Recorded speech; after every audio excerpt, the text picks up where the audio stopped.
Maybe you people don't understand it. We're supposed to be running, you know what is called, I went to Igbo, one of the Igbo space, I told them, the solution to our problem, we have to declare Ochebe Ye. If you're an Igbo man, you know what we need to declare boys who ye against politicians. Activate citizen arrest.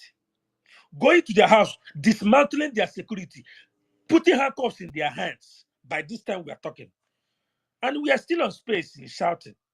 And when people like me stand and talk, people like other people will come and tell them, come home and get your Biafra. But we say we are putting money on our people hand to arm themselves. Why is the America telling their citizens to get an arm? You go to, I live in Texas. I have been visited some people's house. They use gun as a fact, you can checkmate me on this. They use gun like a decoration in their living room. You asking yourself, is this a war room? They use gun as a decoration for themselves. So that's to tell you, you don't go on a negotiating table with somebody who have ammunition. One of my cousins had an accident with somebody. The man say he's sorry, this and that. Let the guy not go to insurance. Don't go to insurance. That he can bring the car, let's settle. Do you know when we now drive the car to the man's house? He opened his garage. Whether the man want to kill us or want to keep us alive, I don't know. But immediately the man roll his garage and garage roll up. You see gun line up. But the man he may be a handy person, handy work person who want to try to help us fix the car, maybe give us some money and said he's sorry because he was the one at fault. Maybe he don't want to go through insurance. But as soon as we are driving behind this man, the man roll his garage door, and you see the kind of gun that was set up there. I told my cousin, so one night, I like Justice. Please don't land your plane in 2 minutes. So what I'm trying to tell you is that, guys, we as a people, indigenous people, the solution to this thing, we're supposed to declare what is called, people call it a boys oye against every politician. None of them should escape our hand. You might say I'm being extreme. Not a single one should escape, because these people have made a deal to make sure that indigenous people are killed off. And I tell you this, I have always tell people that, Africans are lucky and they should thank mosquito, because what the Europeans plan to do is to do what they did in America, to wipe every indigenous people out. They couldn't do it because when mosquito came, their lifespan in Africa become 2 weeks. They cannot stay more than 2 weeks. And they think that the gods of Africa is now against them. What do? They left and handed us over to the gatekeepers to complete the job. So now, you think they will stop? Putting in consideration the amount of resources you have as a people, you think the colonials will stop? They must always come with another tactics of doing this. And the Fulanis are coming to do the job for them. So if you don't know that you are they're trying to eliminate every indigenous people for them to have a full access to your resources, then you are joking. It's time we realize as a black people that we are the one to deliver ourselves from this. It might be Yoruba people today, like you want us to center it in Yoruba. Fulanis are killing 29,000 Yorubas. No, not only 29,000 Yorubas they have killed. In that space, geographical space, they might have killed off over 100 and something thousand people if we summon it up. So it's hard time all of us realize, number one, we need to remove the colonial chain upon our neck, which is this so-called Nigeria that was created and handed over to us. That's a colonial chain they put on your neck. When you want to identify your dog, there's a kind of bell you will give your dog. So whenever he's running towards you, you will hear his bell. That particular sound is your own dog. So that's what they did to us. So that anywhere you are, yeah, give me 2 minutes, please. Let me land my plane. Because there's a kind of chain you put your dog on the neck, so that when he's running towards your house, you know that this is your particular dog. This is what the colonial master did. That's why they hang Nigeria on us. So when you are running to them, they will know this one is a Nigerian, this is why you behave. And I'm going to land my plane with this. If you're a Nigerian, check out this thing for yourself. Make this experiment. If you meet any Caucasian or any white person and he asks you, where are you from? If you say you're in Nigeria, the next question is that, how long have you been in America? You tell him like 5 or 10 years. He said, do you like it? That's the what you answer then will make the conversation keep running. But if he asks you, where are you from? And you tell him you are from Africa, and he say, where in Africa? And you say you are a Biafran, he will not keep quiet. He will not ask you, where is this Biafra? You will keep quiet. He will not make any step. Because you know why he keep quiet? He understand that you know your identity. But immediately you give him that bell they know you with, they become conscious and start asking. They will ask you, is it safe to go there? They begin to tell you, they hear that there's a lot of clashes because of natural resources there, because they know, they teach them these things. Maybe you don't know. So what I'm trying to tell you guys is, you see all these your politicians you want us to go and negotiate. Imagine Gowon today is living in London. Buhari that have put us in more poverty than any time in our history is living in London. Still tomorrow, some stupid people here, when I tell them that I want Biafra, so that me that are living in America, you think that is heaven, want to come back. You tell me, asking me, how is this your Biafra going to look like? I learned my plan is that it's not about 29,000. I don't even see 29,000 they kill in Yoruba land. They kill over 100 and something thousand in that space. And we are giving them hand to continue this killing if we don't disintegrate that country called Nigeria. Thank you very much. You said they killed over 100,000. Come on, dude. Anybody have a question for Justice?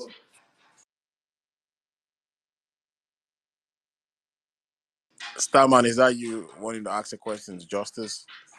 Oh no, I was clapping. But yeah, Mr. Fax, I can actually prove to you that they've killed over 100,000 since 2010. All right. On your submission regarding the proof, while we take other speakers. Yeah. And I need all links too to those proof. I've been seeing the one of Wole Soyinka complained about the killing. A lot of people from 2018 alone to 20. In fact, the last one Wole Soyinka complained about was October. It's less than a year. And that was October 23rd, 2023. Less than a year. And just on the 22nd, Professor Akintoye gave us a staggering number of 29,000. My question is, why are the Yorubas on Twitter X Spaces scared to discuss this killing of your people? Because I see that as, this is not hypocrisy to me, it's wickedness. The voice of your people you should be. But for some political interest, I believe, they're scared to talk about it. So I want to create an open space for everybody to come in.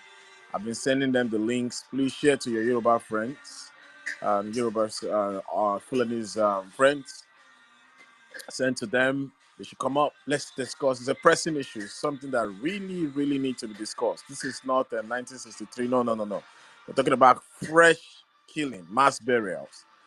Please, if Wole Soyinka complained less than a year, and Professor Akintoye is complaining, that means something is really going on in the Southwest. So we need to let our voice and see how we could drive the conversation forward. All right, the troops, you have the floor. Yeah. Well done to everyone. I'll just make my submission very short and precise. About the topic, 29,000 Yorubas killed by Fulani headsmen. Why are Yoruba scared of Fulanis? Just to add to what everybody has been saying, I think it is more than or it is far away from Yorubas being scared, although they are scared.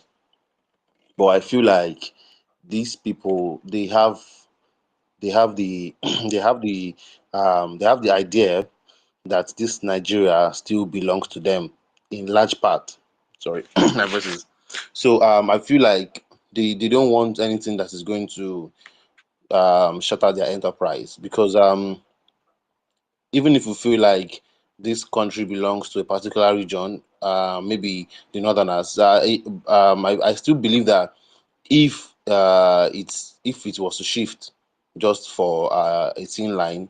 I think the Yorubas are the next in line to claim this country. So I feel like they know what it is. They believe that this country is theirs. They know that there's something for them in this country.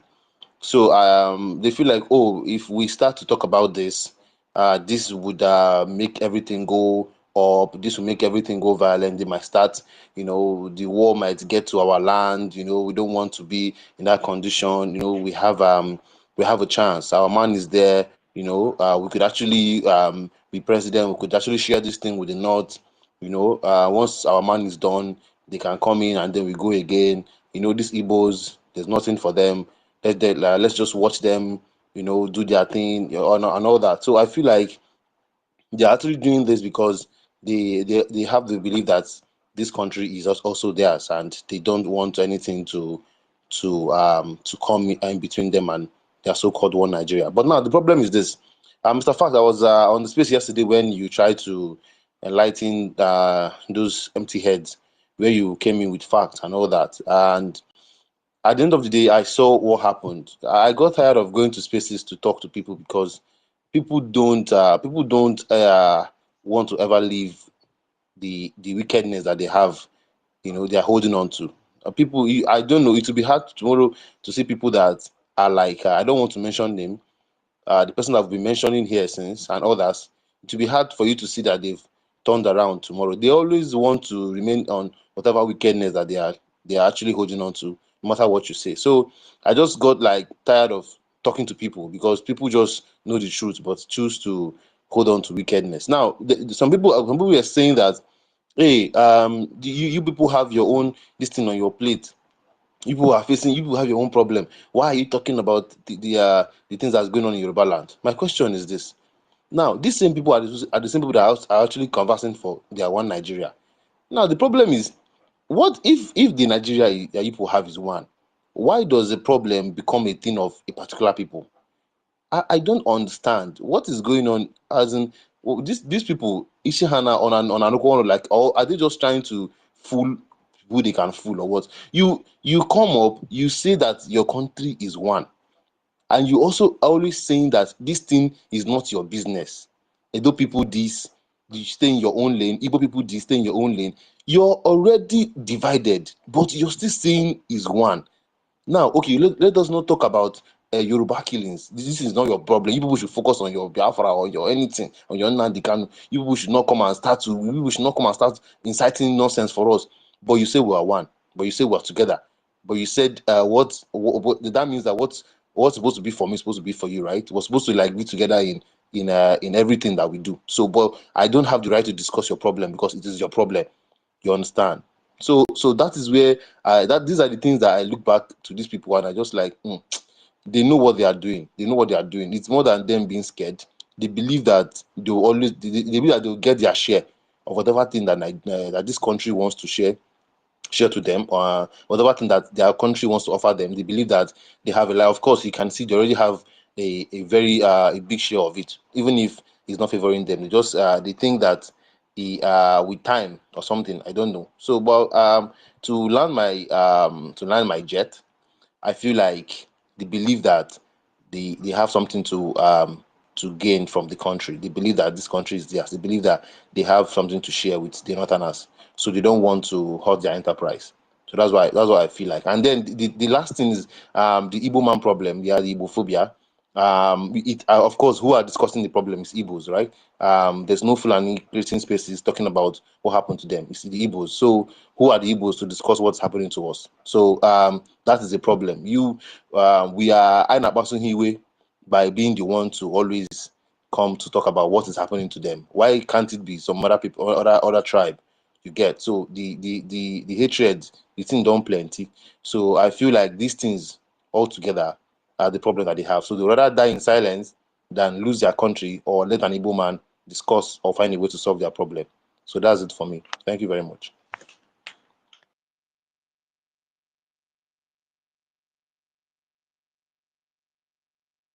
Thank you very much. I appreciate that submission from the Truth Center. A lot of truths in there. Anyone have a question for the Truth Center? All right, I'll move the mic to Dominic, Augustine. Then after that, we'll go to Hero. Then Starman, then Morris. Dominic, Augustine, you're there. Dominic, Augustine. All right, Hero, go ahead. Yeah, thank you. So the point I wanted to make is looking at the topic. He said why Yorubas are silent. They're scared of Fulani. The point is that we don't really care. Like, we don't really care. It's not our problem. We have to be very honest. We have our own problems. But the thing is, since it's still Nigerian issue, okay, for me, in this kind of situations, what I usually do is to dig into these people's history. You have to dig in and see who are they, or how have they been able to react to such things in the past. What kind of people are these guys? And everything points back to more like their societal values, who they are from age, from generations, from the kind of wars, how they assimilated their people, the conquests, the killings, skull mining, butchering. All these things have been hidden for ages. And I keep saying it and I'll keep saying it. I don't say whatever I say here for anybody to like it. I don't care. In fact, I want you to hate it. I don't care. But it hurts. But if you want to learn, you learn. It's none of my business. So I would rather that people who want to learn, they learn the truth. Learn it for yourself, for your own betterment. If you don't want, it's up to you as well. These people have been known with a history of intimidation, killing, conquest. They conquered their neighbor. I will keep saying it. Most people you say they are Yorubas are not actually Yoruba people. These are different people. Like, they are different. They have different language. They have a different culture. They have a different mode of food. Their dressings are different. If you go into these people called the Yoruba people, go and look at the component parts that make up these people. Then you will understand what I'm saying. Now, these people, most of them have been, living with intimidation and fears for ages, like for generations. And being a people who submit to the monarchy, in contrast to the feudal people in the north, they are all looking at, one body or somebody who is on the top for their directions, for guidance, for whatever execution that the people at the top want, or the person at the top want. That is not the same with us. And according to their societal values, then you would see that they cannot speak. We have to, even though you get killed, you have to shut up and let us hear the king speak. And now, coming down to what is happening, most of those kings have been killed as well. They are being killed. So nobody can actually speak now. If you're watching closely what is happening with them, you will agree with me that nobody is actually speaking anymore because they cannot speak. They are all looking up to their kings, and most of those kings have been butchered.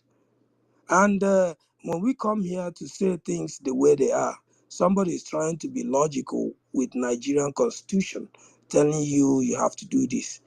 Well, for me, I would say what is our concern is how to prevent such things from happening in our land. It doesn't matter whether we are politically correct. It doesn't matter whether somebody thinks that we are not following the law, because someone who is coming to kill you doesn't actually understand the law. They don't really care. They don't understand what constitution is. They don't know what it is to follow the constitution. Even when they were in power, even those people who actually, support, and most of them, like Buhari, was named as one of those who are the patron of Boko Haram, Fulani headsmen, sorry. So how can such people who have the people, let's say their oligarchs, who actually do not have respect for the rule of law, be the people we have to look up to in the case that we want to prevent the same Fulani people from invading our land? What is the contrast? Like, how do we actually use those people as a model? That's very stupid. Like, anybody bringing up such thing, I keep saying it, before you come and speak, please ask yourself question. Like, brainstorm. Don't just open your mouth. Wow, let's clap for you. Oh, you have to follow the constitution so that the army will not come and kill you. Bro, shut the fuck up. They have been killing us even before the creation of any network. Go and check the history there. Before Nnamdi Kanu rose, they have been butchering people for no reason. And somebody is coming here, and I'm even ashamed. I look at some people, they are giving him thumbs up, 100%. I was like, these people, are they insane? Are they trying to do the same thing that they did in the West to us? Like, let's become docile people. But I just thank God that our DNA is not like that. It will fade off. Such nonsense will not last in our land. And anybody who doesn't know should go and read history. Before Eastern Security Network, before Biafra, before all those things started resurfacing again, there were killings which were unprovoked. We didn't do anything. We went to our farm peacefully to farm, and we were butchered. And if you look at the history, just like somebody already said, it's coming down from the northern part, or where I would say, let's forget about the core north. Let's go down to the middle belt, like the Benue areas. And the killings started trooping down. And they tried to enter our land, which they did, because it's a country, so it's an open border, right? They entered, went to the farm, wiped out a lot of people, ransacked communities, you know, just like that. And nobody is speaking up. The last one we had was the Enugu governor crying. That we're not crying people, because the reason why he's crying, because he is helpless. He cannot help anything. That's the governor crying, and nobody's even making mention of that. What happened in Benue, where we have all these trailers loaded up with human beings butchered by Fulani herdsmen? I don't care about the Connaught for now. Let me just calm down the people who are very close to us. So somebody coming here telling you guys who are listening to go and make a law, just fold your hands and wait, make a law, let it be passed, bullshit talk and has no substance in it. And I keep asking, and I will ask again. If you were one of those whose parents were butchered by those people in Enugu, probably you wouldn't be born. Say this thing had happened earlier on. And our generation is going, our new generations who are supposed to come up, we don't know what solutions those people might have come up with, have been butchered without even being known. And somebody is here trying to, make us look correct in the eyes of the law, when everybody is openly telling you that they want to decimate you. They don't like you in a country that you're supposed to call your own. So let us do away with that. Let us actually go back to reasoning. Let us try to go back to who we are and understand why we are different and why we do things the way we do. I know the Igbo man might be difficult. The reason is we are Republicans. We are people who go for the highest logic than just going with anybody else. So that's why sometimes it's not easy, because we are looking for the best of the best. So if somebody is coming here to confuse people, to make people start reasoning like animals, like dummies, like people who have to look up and wait for their king to speak before they can follow, or people who have to look for their oligarchs, the top class, first class people in their society to speak up, before they can have anything to say. Sorry, it doesn't happen in our land. You can go elsewhere for that. It does not happen. It will not happen. Our lives must continuously be preserved. I don't care how the laws of the land of Nigeria goes. We must survive first as a people. You can cry all you want. You can hate my speech all you want. But before anything will happen, our land must be preserved. And there is no other way. There is no other way. If you know it, please speak. There is no other way that you can defend yourself against somebody who is wielding an assault rifle, rather than having an assault rifle of equal measure or even higher. Make it make sense, my people. Let's make this thing make sense. How can you defend yourself against someone who is wielding a weapon? Like you have nothing against him. You didn't do anything to him. He just came around and butchered you. And some idiots here will come up and tell you you should wait for laws and wait for the state to sign up stuff, just like a Motekun bullshit that is not even working. Tell me the relevance of Amotekun since it was established. Tell me, can somebody tell me? Has he pushed back on Fulani harassment? No, that's the truth. We can't shy away. We're in Nigeria. We know what's happening. It has not stopped it. If you have a counterfact of what I'm saying, bring it up. And for those of you who are dispelling the 29,000 killing, I have said this thing before. You are just a fool. You're a big fool if you are saying that it's not what it is, and you're not coming up with a counter figure with evidence to back up your fact. Just shut the fuck up. Just get out. This is science. Even though you think that the man is wrong, fine. Come up with fact. Let's go with whatever number you have. And if you don't have it, just shut up and just go and sleep. And people are still not even talking about that. People who are being killed. Their issue is the Igbo man is discussing our affair in a country you supposedly called one. You see how foolish they are? Are you guys listening to yourself? Like how stupid they even sound sometimes. The same people mock you. The same people want to see you down. That's their game. That's what they have been doing. I've been saying it. This is what they do for ages. They are not going to change in the next 100 years. These people are killers. They are killers. It's part and parcel of their culture. Go and study the Yoruba culture. Go and study it now. If you don't know the culture, go and study everything about their culture. Killing of human beings is part of their culture. I know it's something that is not good to say about, but it's the truth. Ask any core Yoruba person. Let them tell you the truth. It is part and parcel of their culture. It's not part and parcel of our culture. It's not who we are. So marrying us with such people, bringing up their nonsense template that has never worked and suggesting it as an option for us, you need your head to be re-examined. In fact, you need to go to a mental ward so you could go get a checkup. We as a people has to be preserved, and that is what I keep saying. And anybody who is saying that we should die before we get a solution is very, very useless. And we should remove such people from our midst, because that person has nothing good for us. He has nothing good for us.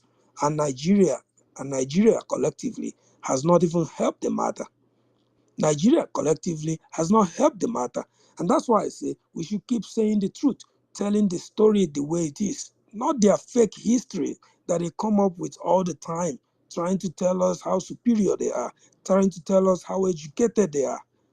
I remember somebody, I'm not for sitting at home. I don't really go for that. Okay?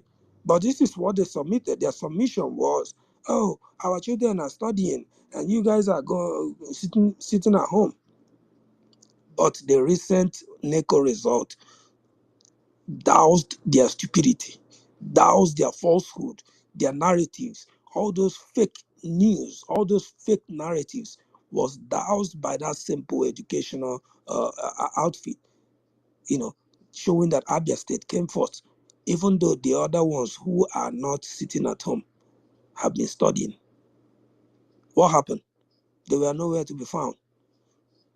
In fact, it was reported that they were caught cheating and their schools will be blacklisted. It's on the news. It's on their Nigerian news. I didn't make it up. So, you don't have to say it's me. So it's out there in the public domain. These are the same people. They are wicked people. You have to understand who you are dealing with. Don't just start cheering for some persons who don't have deep understanding of what we're talking about here. I'm not part of any Biafra thing. Do I support what they are trying to do to preserve lives? Yes, 100% I support it. Do you think I'm here for joke? That I will support people who come around and kill my people? You must be out of your mind. You must be trying to speak grammar and be wallowed up in your stupidity. So my submission tonight is simple. One, we don't really care about the killing going on in Yoruba land. If they want to kill 1 million people, we don't care. But are we going to learn some lessons from what is happening over there? Of course, yes. Why? Because we need those lessons to know how and why we have to preserve ourselves, because we are still in the entity called Nigeria. So anybody who has something counter, including the number and the modus operandi, should come up. We are listening, we are learning, and that's why I'm here. Thank you. You're my mic.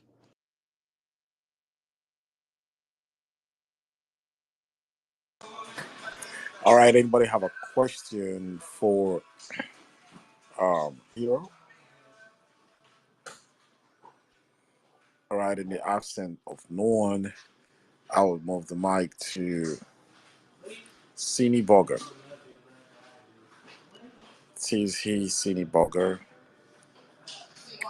Okay. Good evening, everyone. Mine is a question. And the question is for everyone. I just need a clarity on so many things, especially these Fulanis, the headsmen or bandit, because they have so many names so far.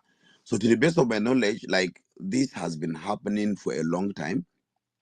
Fulani either, again, there's a lot of confusion around which one is which. They keep saying, oh, Fulani bandits, oh, Fulani militia, or this and that. But all I could say is, with my experience or with what I have known so far, I there's nothing like headers farmers clash. What I've understood so far is some individuals, either using the ethnicity coloration or whatever it is, have an intention of destroying communities and taking over their land, and then they come under different canopies. But at the end of the day, for me, I can say they are terrorists, because for those that have seen and those that have experienced, these are well-armed individuals who comes to kill people at night when people are asleep, and then they go. Then the next day, you hear a lot of stories and nothing happened. And this has been happening over time. Now, my question here is, now that virtually most Nigerians are aware of this, and to some extent, most people cannot even say anything about it because of, I don't know, whatever reason it is, but of course, because of so many other things. What is the best thing that can be done by these helpless villagers or helpless farmers in their different localities that have been just mimic and being killed in their location for no reason, just because, for whatever, just because they belong to a different whatever, and then some people are killing them, and the state or the federal are doing nothing about it. It has now become like a routine, and then even people that are affected could no longer say anything because a lot of them have been overpowered virtually. So what my question is, what is the best thing that these armless villagers could do to really keep their people safe? Because it is clear that the state is doing nothing, the federal government is doing nothing, the authorities are doing nothing. And this thing is becoming clear now that these people are really, really carrying out their intention, and it's no longer hidden because it's clear. I wanted to say, if Mr. Fat could have, although there's nothing like that on Twitter, would have had a poll for those people to wait for their leaders to go and sign, ratify whatever bullshit in the state nonsense, and or they should be armed to defend themselves. We should have taken a poll right now, and maybe the names of everybody will be represented in each poll, to actually see who is answering which, so that we'll know the level of intelligence of some people here. This actually speaks volume. And I keep saying it. You're talking about what they can do. What they can do is what they should do. What are they supposed to do? They have to actually be alive to do whatever they have to do, right? So the first thing is to preserve life. And I mean, you can run, but you can't run forever, right? So how can they preserve their lives? The same thing I said. If somebody comes to you with a machete and you have a machete, that person will think twice. If somebody comes to you with an AK-47 assault rifle and you have the same kind of equipment, what happens? It's simple. The person would have a rethink. And that's why in America, Kamala Harris, I said it before, in one of her speeches, was trying to take away the rights of Americans to own guns. You know, they keep bringing up the video, but I think they are paying these people to bring it down. So what is it that we're talking about? Self-preservation. So we should understand that we have to be alive to even be reasonable. We cannot be dead to go and make or ratify laws, bullshit nonsense. You cannot be dead to do that. If you die in the process, brother, you're gone. So in my response, I would say we have to defend ourselves. We have to actually empower ourselves. We have to be armed like those people who are coming to us, because there's no other way. If somebody else has something else, I mean, how we can, what else we can do? I'm listening, so I'll just, mute my mic now. Can I do a follow-up question on that also? You could do that. So I could take Okay, and another example, like what happened in Southern Kaduna some years back. These guys will come, they will wipe out the village, kill who they will kill, they will leave, and when the community leaders try to fight back or call the authorities will never show up. Now, if they decide to fight back, these guys mobilize and come in large number. That's one of the scenarios. The other scenarios is when they call for the authorities come like a day before these attacks, do search, and they call it search and whatever, that they clear the communities of everything they have, like messages, all these local sticks that has a ball head and the bow and arrow. They take away all these things and leaving these villages armless. Then whenever that search and whatever is done, the next night these guys will still come and then wipe the village. So remember, these villages are really farmers, are really poor farmers who don't even, like most of them, to the best of my knowledge, are not getting anything from federal or state government. They're just within territory of Nigeria as the Nigerians. But now, the only thing that they rely on government on is this security, and this is not provided. And in most cases, the authorities disarm them before this attack takes place. So even these marches that you're talking about, a lot of them are actually being like that the police or the military comes to these villages, take away these things from them before these attackers came invade their places at night and carry out this attack. This is something that has been happening in Southern Kaduna until the recent change of government, and then now the whole thing has calmed down, even though it has not been happening much. But I can tell you most of these communities has been taken over by these invaders, and it's not just Southern Kaduna alone.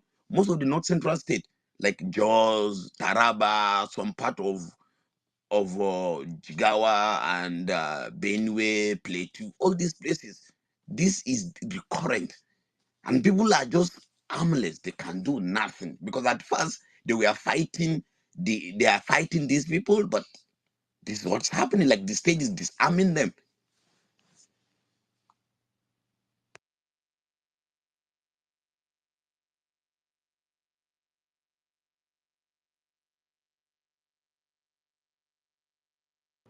I think he went out. I don't know. I can't hear him anymore. Yeah, he muted his mic. Okay, let's move the conversation forward. Dr. Obi Akamel, you have the floor. Mr. Fox, I thought I was supposed to go after Hero. Okay, yes, Starman, go ahead. I thought you've given a submission before, Starman. Yeah, when you did this, I was supposed to go after Hero again. Yeah, just make Dr. Obi. You just come up right now. Dr. Obi, you there? Let him go. I'll follow him. All right, Starman, go ahead. Oh, yeah? Okay, fine. Go ahead, Starman. Okay, so I said that I could prove that the killings in Nigeria, even Justice said there have been over 100,000 killings, and I said I could prove it. Sorry, Starman, I just want to put this in context real quick. People could check the comment section. There's so much articles to unpack. So much articles to unpack. Even this one say Fulani leaders boast in Aso Villa, threatens more killing of Yorubas. Again, Fulani leaders boast in Aso Rock or Aso Villa, and they threaten to do more killings of Yorubas. Or Fulani leaders boast in Aso Villa, threaten more killings of Yorubas. This is no joke, and this was published by Wale Odunsi. That was in July 2021.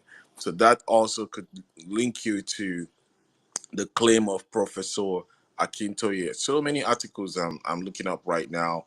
People are pulling up all this stuff, and it's a shame to see people come on spaces and no. I think I'll be doing more of this, but go ahead, Stammer. Yeah, thank you. I mean, okay, for people to be denying this thing, it's the height of playing ostrich, burying your head in the sand, thinking that if you can't see the lion that's coming to eat you, then maybe the lion too can't see you. It's absurd.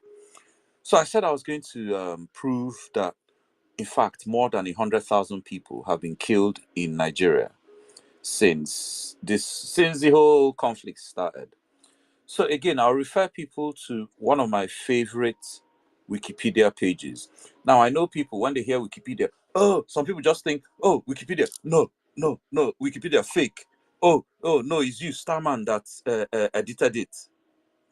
I'm sorry, that's the easiest cop out ever. At the end of the day, it's a body of information. It's now up to you to look at the body of information I've provided. If you don't believe it, go find a counter body of information and come and debunk me with superior arguments. Simple. Instead of dismissing what I'm bringing straight off the bat, like, it's because if I should give you all the correlating information, to be honest, none of you will go through it. You don't have the time. Even Wikipedia has references. So, Exactly. That's why I said if I was to give them all the correlating information that they used to even correlate some of these pages, nobody will go through it. That's the fact. And we all know it. When people are quick to say, oh, you bring your evidence, me, I just know those are people that are trying to do gotcha. People that are trying to, because me, when people are talking as they're submitting and I don't agree with them and they're saying things I don't agree with, before I even say, oh, bring the evidence, me, I'm already Googling it myself, which is why I can unmute and say, nope. What you said is Bokham. Right. Again, I'll refer everybody with a page which I've posted so many times on this app. And I'll refer everybody again to it. Now, I'm not even going to bother posting it, but you could Google it yourself. It's very easy to find. It's a Wikipedia page titled List of Ongoing Armed Conflicts. This page summarizes all the armed conflicts around the world. In fact, it gives you a very, very informative color-coded map. The color coding shows how minor or how major the conflict is. And then it also gives you the criteria for what is classified an armed conflict or war and not.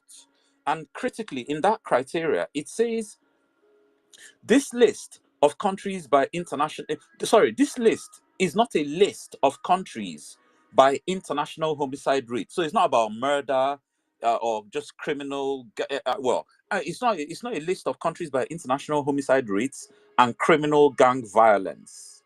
They are not included in this list. It's purely military or paramilitary.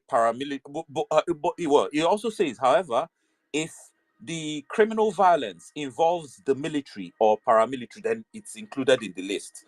And I'll give an example of where it's in places like Mexico, Colombia, because of the drug problem there and the rate of killings and the fact that the government is now using military to combat these drug gangs who themselves look like paramilitary they too have armored personnel carriers, the drug gangs in Colombia, Mexico.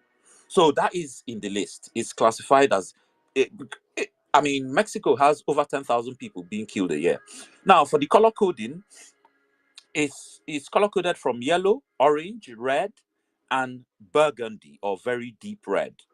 Yellow says it's a skirmish or a clash, meaning that 1 to 99 people are killed every year in whatever is going on in that country. 1 to 99 people. That's the lowest rank. Then 100 to 999 means it's a minor conflict, yeah, going on in that country. And then when 1,000 to 999,000 people are being killed in a country, it's considered a war. That's color code red. 100 to 999 is color code orange. Red above it is 1,000 to 9,999. Now, color code deep red or burgundy is major war. And that means 10,000 and above people are being killed in that country every year due to this conflict based on the criteria given. I mean, I just gave for the sake of time, I just even gave a part of the criteria I thought should be highlighted, which is just basic criminal, the fact that it does not include murder, homicide, minor criminal activity, that sort of thing. Right. So if you look at that map, you see that most of the wars going on in the world are going on in Africa. That's one. Two, when you look at all these wars going on in Africa, unlike most other parts of the world, yeah, Mexico is an internal conflict. India is self-determination.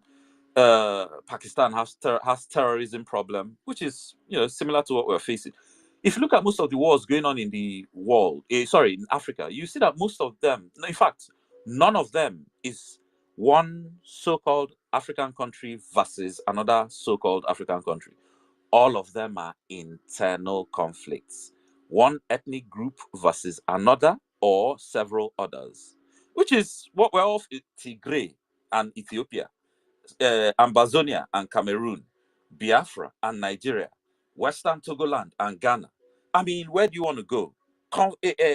Internal conflict everywhere. There is no country versus country conflict in Africa. That's something people should take note of.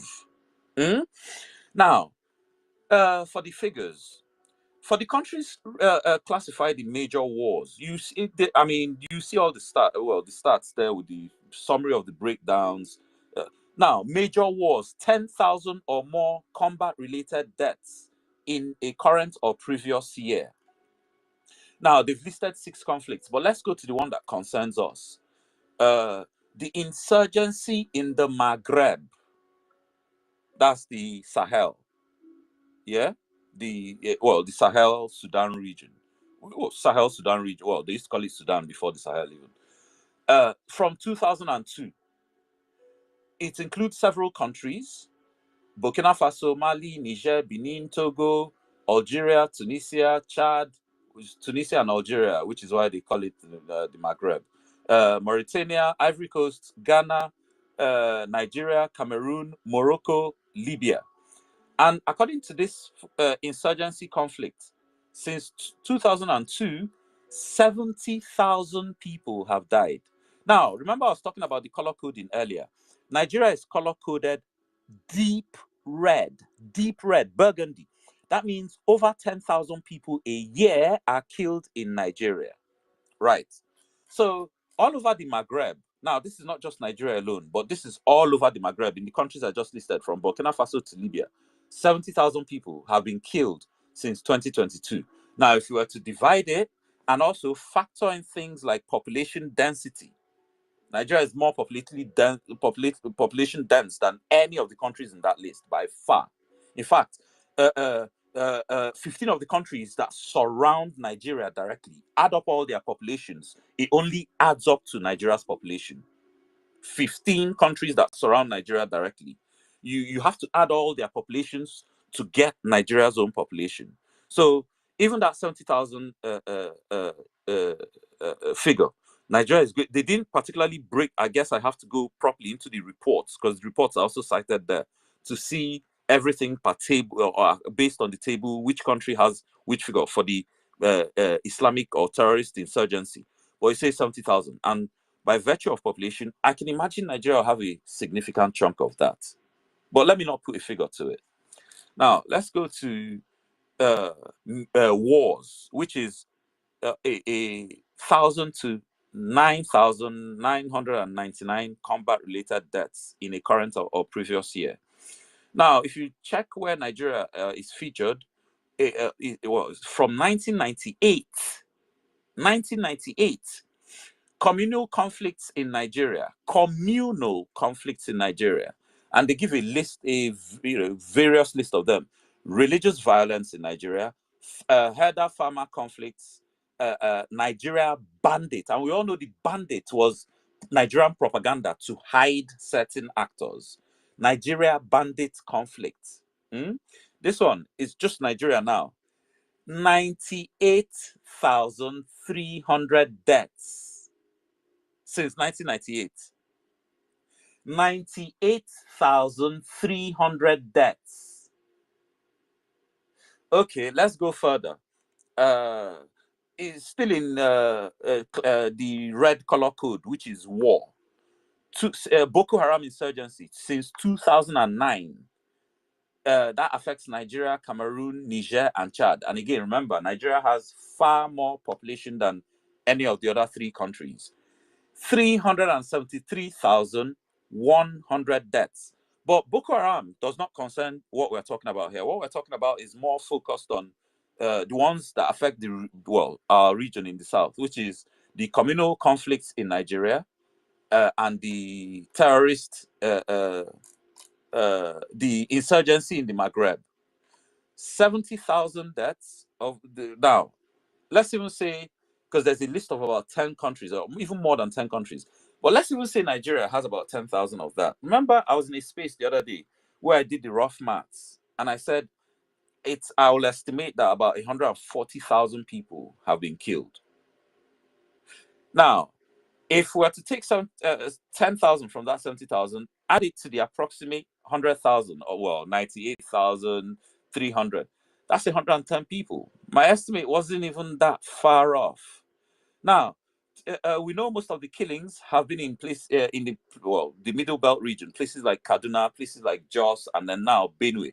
And before I even continue, I was talking earlier about the border between, someone posted the map on the Jumbotron, I think it was Charles, the border between Islamic North Africa and the Christian South, and that border moving southwards at a rate of 3 miles a year in favor of Islam.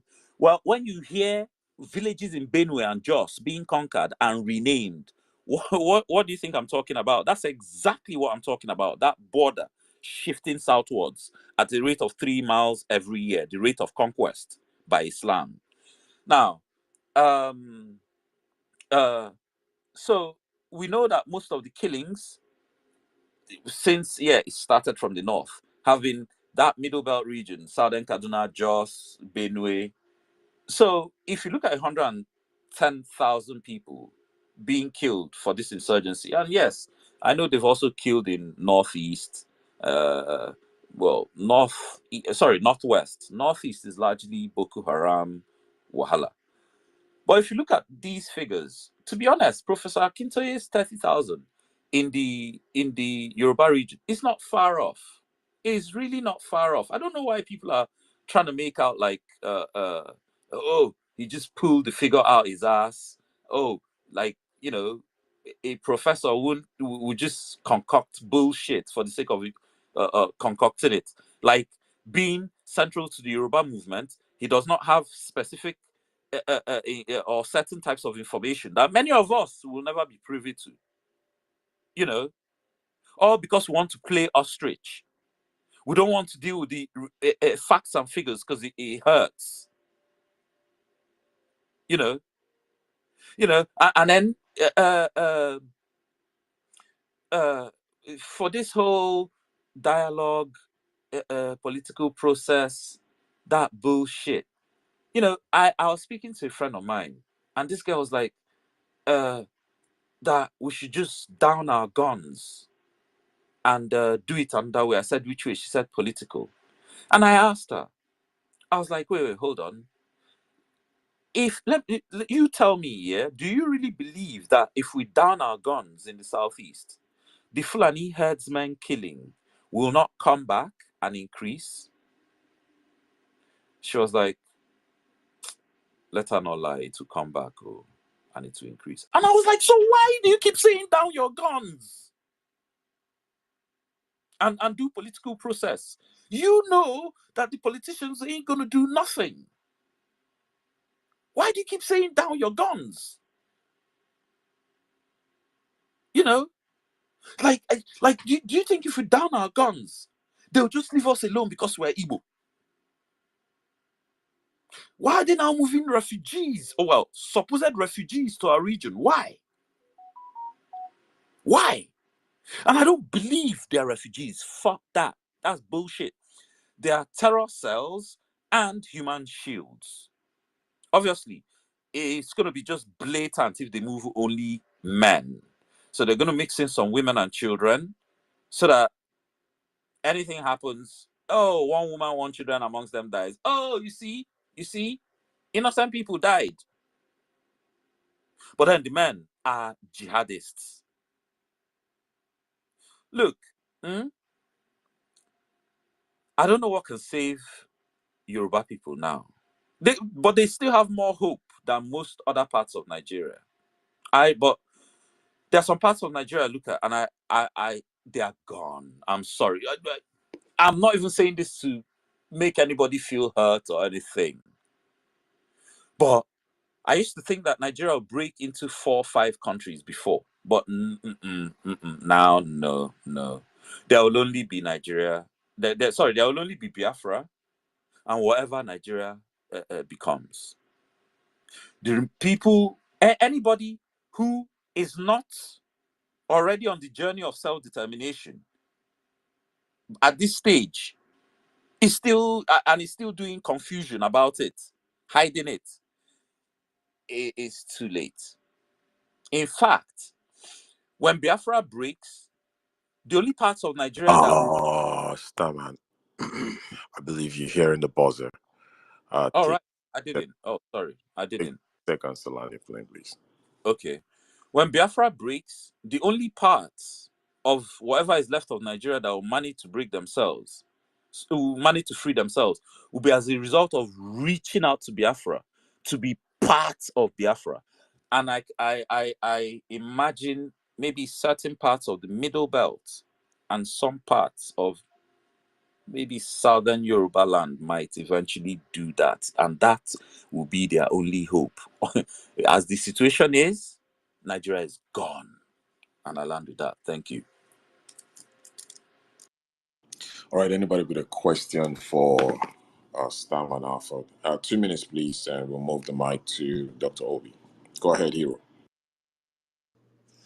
Yeah, I wanted to ask Starman, you know, the reason why people like Tinubu, the likes of what is it called, Osibanjo, who was the then vice president, you know, because when he was there in office, more especially the Osibanjo, the guy that I don't know if he's still a pastor with the Redeemed Christian Church of God. I read what you posted, Mr. Fats. Why is it that during that time, I mean, he was vice president, he was in power, so nobody should fucking tell me any BS. He was in power, he was on seat, and his people were being butchered. Like he was. Listen, these guys have a security report. There's something they call security report. Anything that is happening in Nigeria, they get first-hand information. You understand? Many people don't get. There's a lot of killings they ignore. Like the news wouldn't carry it. The minutest of the minute, these guys get the information. Forget about guys lighting, people trying to derail the narrative and all those kind of nonsense.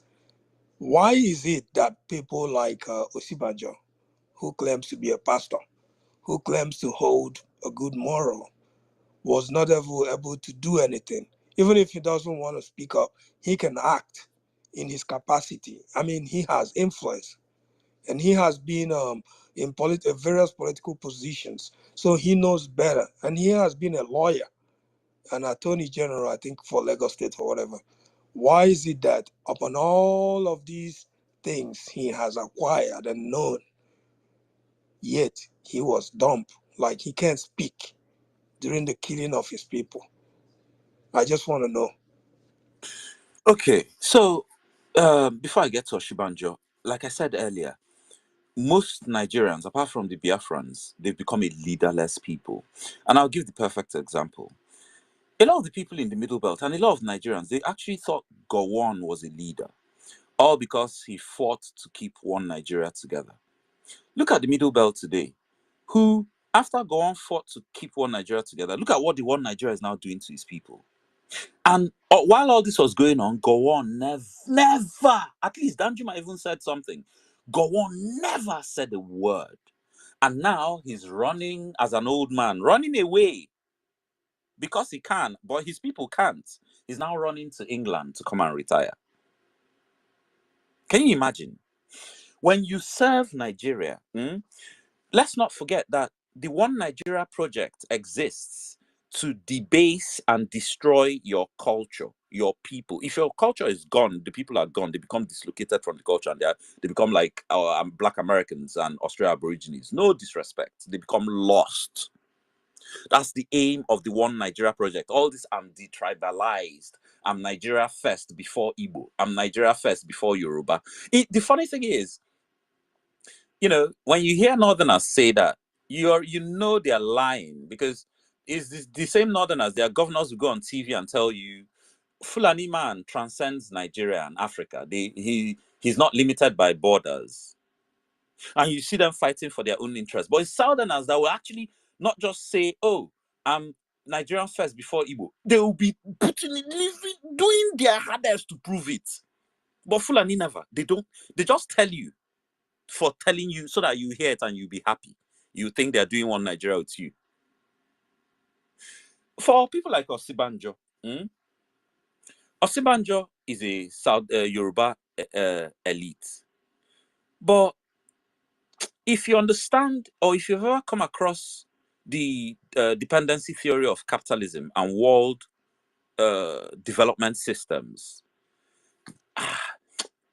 you understand the role of the elites, not just in Nigeria, but all around the world. Their role in holding down the people, all to serve the capitalist system. Now, that's just even a broader explanation, but narrowing it to Nigeria, Oshibanjo is the elite. He's one of the elite, but he doesn't even really have any power. He's just there by virtue of the fact that he's willing to do some of the dirty work. He doesn't really have any power. I would disagree with you a little bit, because we had a scenario with Atiku Abubakar, whose sharp contrast with OBJ was clearly visible to the people of Nigeria. So if you are using that as an excuse, let's not blame Sibanjo for not doing what he was supposed to do. Then what about the case of Atiku? We saw what happened with him and Obasanjo. You have to keep that in mind while answering this question, because there have been a lot of vice presidents who we've seen what they've done, for their people or against their people. Yeah. So talking about the elites, the elites, they're not all in one class. There's a class system amongst them. So we know Britain handed Nigeria over to their friends, who are the Fulani. We have to look after our friends, like they said. They handed that over to their friends. Now, the Fulani cannot impose a Fulani chief on every village. So they have to cultivate southern and middle belt servants to do their bidding. So that's the structure. There's a class system. So, when you hear some Nigerians say, oh, our problem is the elites, they're all in the same WhatsApp group, they're all marrying each other, that's flattening this whole thing to a nonsense that doesn't actually help anybody. Yes, they all have each other's numbers, but there's the fact that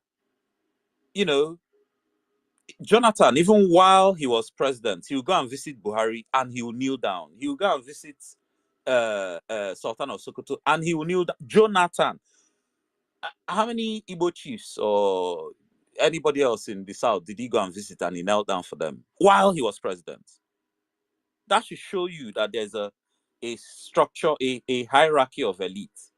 And even it was clearly demonstrated when Charlie, the King of England, turned up, and the way they arranged them in that sitting, the way they arranged the traditional chiefs in that sitting, who was the right hand, Making obviously submission? Sultan. Sorry.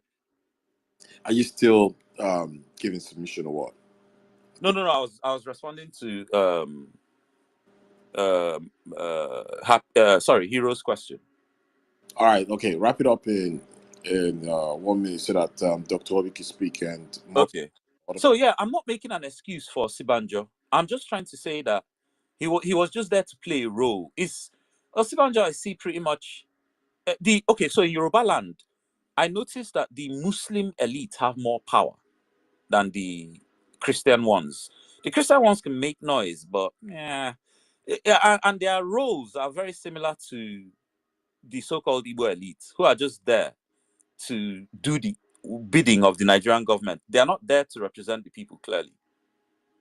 But yeah, for the sake of time, I hope that, So yeah, I'm not defending Oshibanjo, but yeah, I hope that was Hero. All right. I don't know if that's your question. All right, thank you. Thank you, Stav, and thank you, Hero, for the conversation. Yeah. Dr. Obi, you have the floor. Okay. Good evening, ladies and gentlemen. I stumbled on your space and I was listening and I wanted to drop a few points.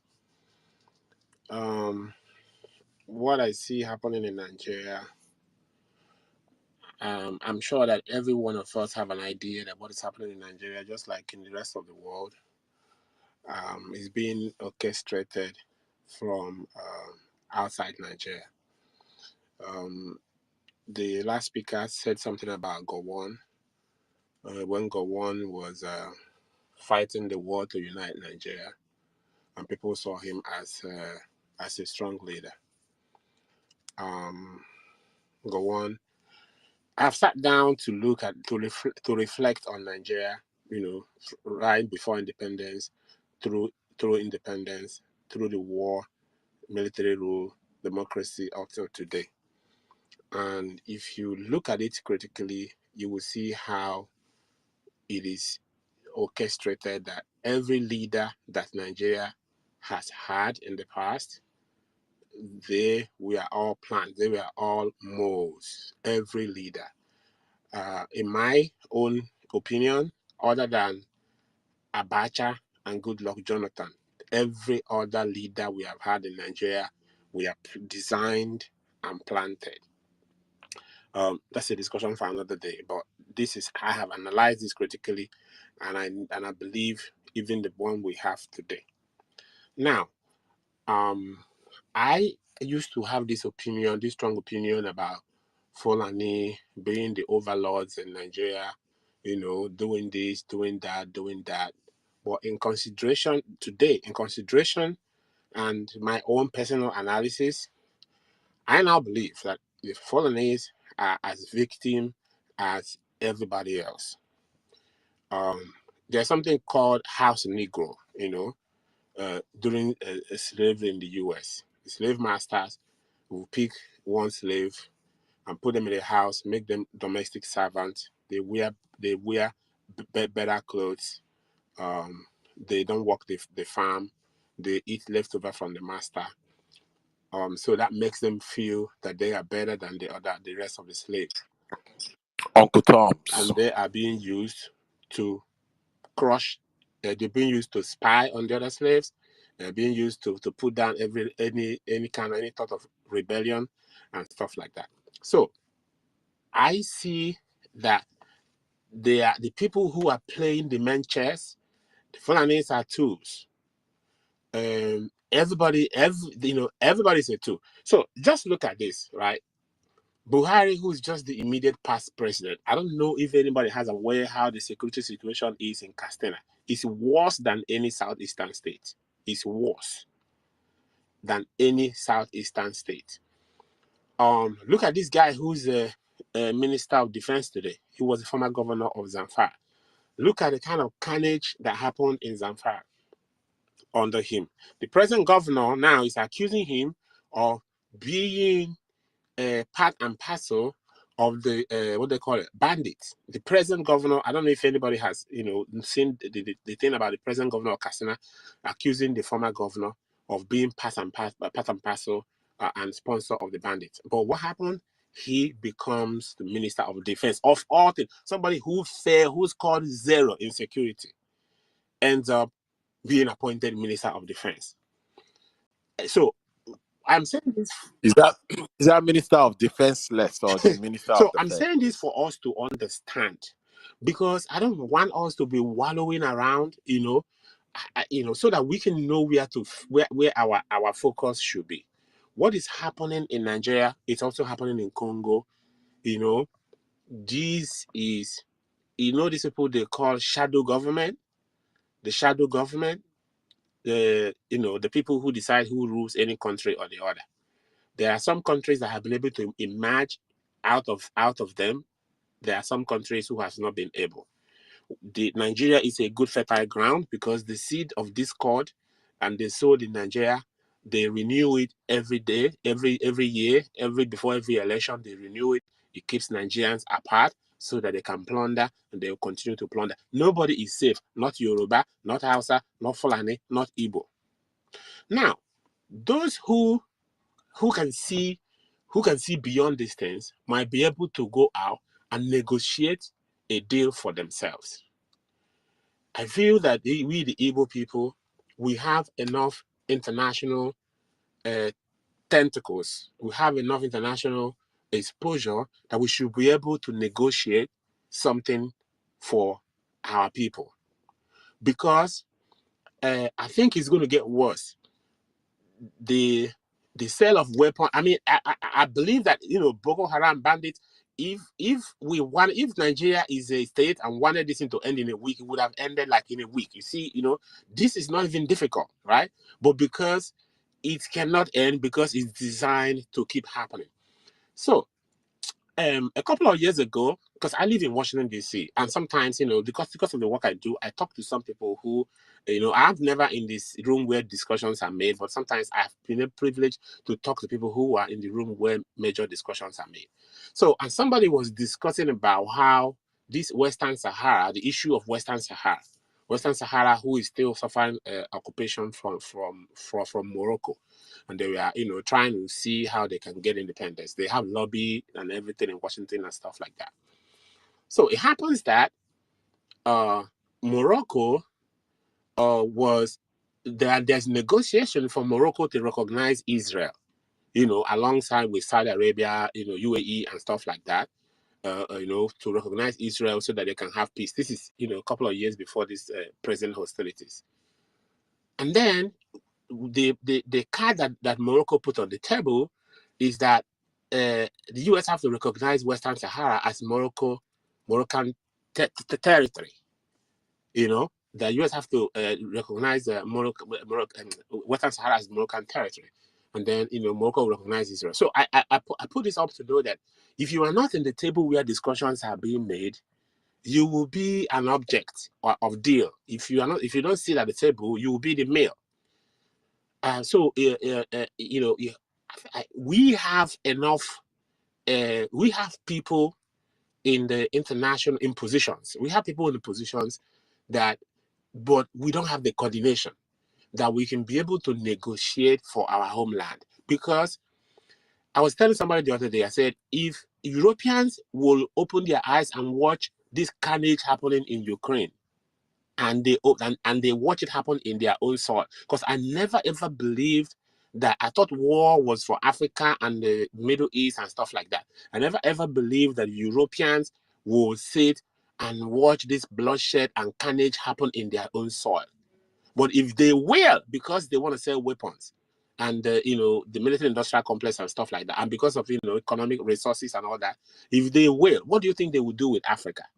I feel the carnage that is brewing in Nigeria, if we as Igbo people, if we do not find a way to negotiate our own safety, make deals, strike deals, we have resources to strike deals. We can use the gas and petroleum we have in our land to strike deal with some international forces so that we can be, we can be able to protect ourselves.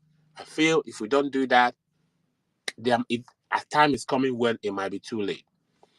So these people are thirsty for blood. There are some of them who want population control, who thinks that the world is too much populated. Nigeria, in about 10, 20 years, probably going to go up to 500 million. So if they are looking for where to crush the population explosion, Nigeria is going to be top 3. And with the way Nigeria is set up, with the way things are going, it's just a little bit of thing and it ignites and it will explode. So what I'm saying in essence is this. What is happening, I believe it is not from Nigeria. Everybody's a puppet, whether the one we have here today, whether the ones that are like threatening, the ones that are doing, everybody is a puppet. Everybody is just tools, And if we don't open our eyes and see it, it's going to be too late. They're going to waste blood. At the end of the day, whatever that is remaining of this country, I don't know I don't know how we are going to survive, but we need to do something. Nigeria, as Igbo people, we have tentacles, we have people in positions all over the world. How are we going to be able to come together? We all cannot come together anyways, but how have some important people be able to come together so that we can form an alliance, so that we can negotiate, we can lobby? Every decision is decided here in Washington. Every decision. If a country is going to have independence, it starts here. Once I was talking to somebody, I said, anytime you start seeing Biafra news on CNN or start seeing Biafra news on BBC, know that Biafra independence is near. But until then, I don't see it. I know when South Sudan were fighting war for 50 years, but once they decided that South Sudan is going to have independence, because the oil in South Sudan, somebody has been able to negotiate, okay, I'm going to get this oil if they have independence. Then they have independence. Because these people, they do not do anything for free. So, some of us might think, if because they are killing us too much, we'll get the United Nations to come save us, US to come save us. They're not saving you for free. You have to have something that people are going to make a lot of money from by saving you. If you don't have that, nobody cares, because nobody cares. Because as Nigeria is now, they are making money from Nigeria. So as long as Nigeria is like this, they're making money. They can lift 3 million barrels of oil. They will tell you guys they lifted 1.5. It's good. Whoever that is a government representative, they will settle the person. They are making billions. So why would they want Nigeria to split? Why would they support Biafra to split and cut them off from where they are eating? Except you are offering somebody else a better deal. So once there's this British actor, I forgot his name, is that Tom Cruise or somebody else, who even moved to South Sudan? They begin to do all this humanitarian thing. Oh, people of South Sudan are being killed. Oh, Darfur. I don't know if anybody remember. And even some Nigerians were using Darfur to do asylum in Europe. Once you start that build up, that international sympathy starting to build up, you know that somebody has negotiated to help these people. And boom, it happened. And South Sudan became independent. Whatever that's happening there now, that's different. But what I'm saying in essence is, if we as Biafran people are serious about independence, we have to negotiate it from the international community, and we have the capacity to do that, but we need to come together. The problem I have with most of our people that are leading this movement is that there is no alliance. Like, there is no people are not being carried along. Where some people are doing it as if this is what they can do, and I don't see how that is going to work. Where before Nnamdi Kanu was arrested, there was this thing about, okay, Biafra will come next month. Oh, Biafra will come, tomorrow. Biafra will come tomorrow. And I remember telling one of my stepbrother, who is like so serious into IPOB thing, I said, I don't see it. If I see the sign, I will tell you. I don't see it. Or say, oh, we have Nnamdi Kanu, have connection with these people, has spoken with. I said, I don't see it. If I see the sign, I will tell you. And now Kanu was arrested. The British government didn't come for him. The US, they're not saying anything because it is not in their interest. So it has to be in their interest for them to be able to come. Other than that, Everybody in Nigeria is still going to be used. They'll be knocking our heads together, both the Fulani, both the Yoruba, both the Igbo, the Middle Belt. They'll be knocking our heads together, and they will be doing whatever they want to do. If they want to cut down our population explosion, they will instigate war. They will supply weapons from both sides. We will eliminate ourselves, and at the end of the day, they will run away with the body. That's all I can say for now. Thank you. Thank you very much. Anyone have a question? Just wave. Yes, I have a question. All right, I see Maurice, Starman, and Hero. All right, so Maurice, go ahead, and after you, Starman, 2 minutes. Okay, thank you so much. Thank you, my brother, for the submission. And to be honest, being truthful to ourselves, at least you'll be able to touch those areas and some of the things that we've known of, or that is really the truth of the matter. Therefore, my question to you is, what do you think you have said about negotiation or cutting a deal? Who are the people that will cut the deal? Please, that's my Okay. question. Thank you. So if you look at Igbo lands today, right, and somebody is, let's say that I am a big power broker in Washington, and I know something about Biafra, and I'm looking at what is going on, and I have sympathy for Biafra. The right person that I will go to will be the governors. That's the constituted authority, you know. Then as of we that are, Igbo people, whatever, we always do. You mean the governors in Biafra land or Governors the in governors in Biafra America? land, and I will tell you why. Okay. We the like Igbo people, sometimes we say Ohanese, which annoys me, because Ohanese is just old people, retired politicians looking for government contract. I hate when people mention Ohanese, but I mean the constituted authority, because look at this. If somebody was like, okay, let's see how we can help Biafrans. The constituted authority are our 5 governors, and if they go to them, they will tell them, don't worry, we have this little issue, but it's not about independence, it's not about secession. I think I need to stop this. This is not our broadcast.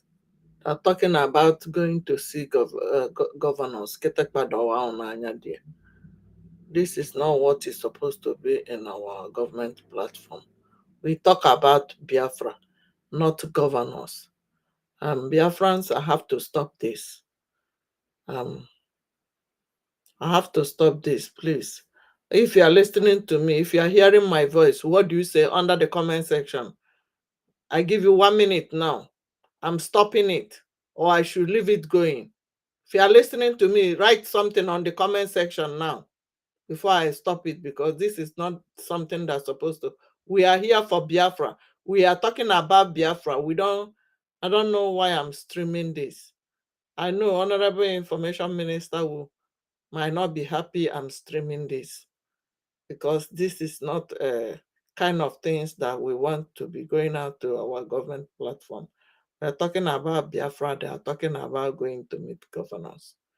I'm listening. I'm waiting for you to give me your opinion on the comment section before I will stop it.